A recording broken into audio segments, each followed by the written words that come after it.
Når de borte satt noen småhuller nede på bakken og sto restene som datt ned fra. Ja.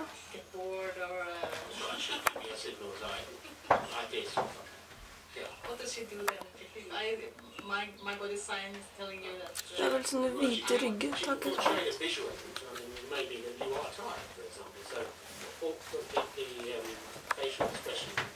Jo, jeg tenkte det at du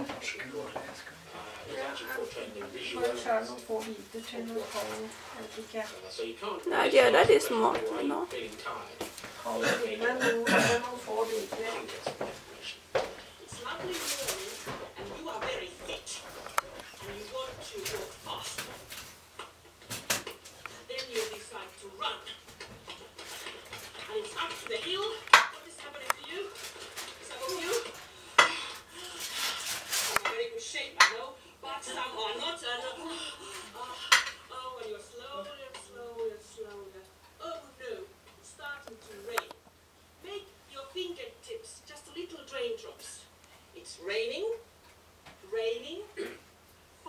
Sosial haptisk kommunikasjon, kaller de det.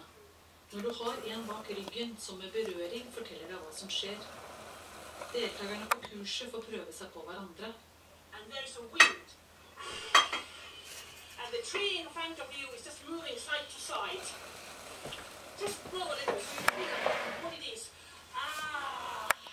So social haptic communication, it includes in different kinds of areas where we use